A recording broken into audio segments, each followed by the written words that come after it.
Hey,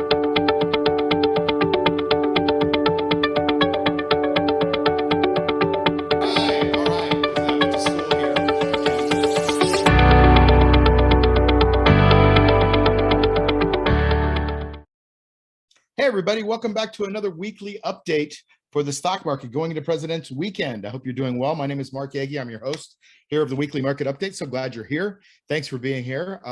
Pretty decent week, although we're getting some pullbacks. I think we had like 6 weeks in a row, or 5 out of 6 weeks in a row of the market moving up. So I think we're having a little bit of a correction right now, but not bad. Although I will tell you, we went into a red market today. I just don't think it's going to be as, and what do I know, right? But I just don't think it's going to be as severe as a lot of people on TV are saying. I think the market's trying to show us that it's there's a lot of buying going on. So let's see if I can take you through some slides here, just real quick. Just got off my mastermind call and basically showed everybody, look, we're in a red market. That market is now short-term turning downtrend. I think we're still in a bull market, or at least not in a bear market anymore. And I think we're just kind of getting our feet in this market. It could stay red for a while. It could turn really red, or it could just shallowly bounce off this and go back up. It hasn't shown that it wants to really sell off a lot until today. I still don't think we have a lot of distribution days out there. So the market, to me, even though it's red and it's showing that the skew right now short-term is to the downside, I don't think we're in like a crash market or a bear market. But, Tuesday morning could be a totally different day. The NASDAQ composite, very healthy signs above its 10-day, above its 50-day, above its 200-day moving average. However, it's still below the golden cross level, which is what I think we're going to get in the next week or two, where the red line here, the 50-day moving average, is crossing up to the 200 moving average. That's when the markets are starting to show health and the institutions are starting to buy and shore things up. So that's a pretty good sign. The S&P 500, similar, had a gap down today, just like the NASDAQ had a gap down. Gap downs are unhealthy and had a gap down below the swing point of last week. Still, overall, it's above its 50-day moving average. It's above its 200, and we had a golden cross a couple of weeks ago. So to me, the S&P 500 looks pretty darn healthy. And we'll see if it goes down and touches that 50-day moving average, which is what these markets try to do. This is also very healthy. This is the Dow. Probably one of the strongest markets out there when you compare the indexes. And then it looks very similar to the New York Stock Exchange, which is now below its 10-day moving average. So all in all, we are still in healthy territory, although short term, we're going to take a break here and be getting a bit of a red market. The volatility is starting to peak up here, but it's moving right exactly back to the mean, the 50-day moving average here.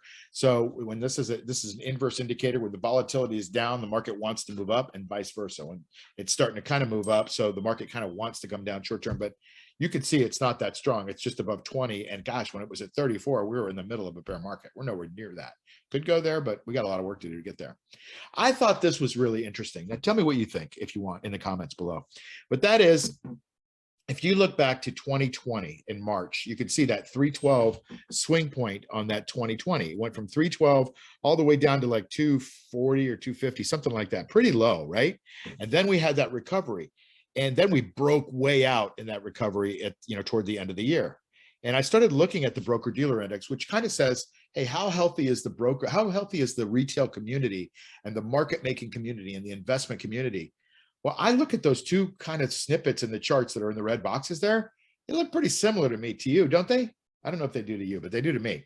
And so could we be getting this breakout above 519.04 in the next couple of weeks? I don't know. The market's red today, so right now I don't think we're going to get it, but maybe next week or the week after. And if we do, are we going to get that same kind of a breakout that we got at September or October of 2020? Maybe. I don't know. This market's been kind of getting rid of sellers for the last 13 months, and I think the buyers are starting to come back in the last 6 weeks. So who knows what's going to happen? But I just found that was really interesting. And if you correlate the broker-dealer index with the market itself, you'll find that there's an uncanny correlation to it, especially in periods of times where things move and trend. So I found that to be very interesting. One stock I'll give you is Apple. Apple this week is not really threatening its 157.38 level, but it has inched up. It's around 151, 152, somewhere in there. It's not far in striking distance from that 157.50 swing point that I put there on the screen. We get 157.50, 158, and we do it on volume. We're looking at a breakout to the upside of Apple that wants to go to 176. That's a pretty big move, 155 to 176. I know it only sounds like 20 points, but that's a significant move for a stock that's been in a downtrend for a long time now, certainly since August. So Wanted to bring that to your attention. But listen, it's a nice 3-day weekend. I hope you have a fantastic weekend with your family and yourself, and maybe you give a hug to somebody that you haven't hugged in a while, or maybe call them. And listen, hope you have a fantastic weekend. And next week is all that you imagined. Take care. Thanks for tuning in. I'll see you on the next weekly update in the Wealth Investors Club and Cash Flow Machine. All right, take care. Bye.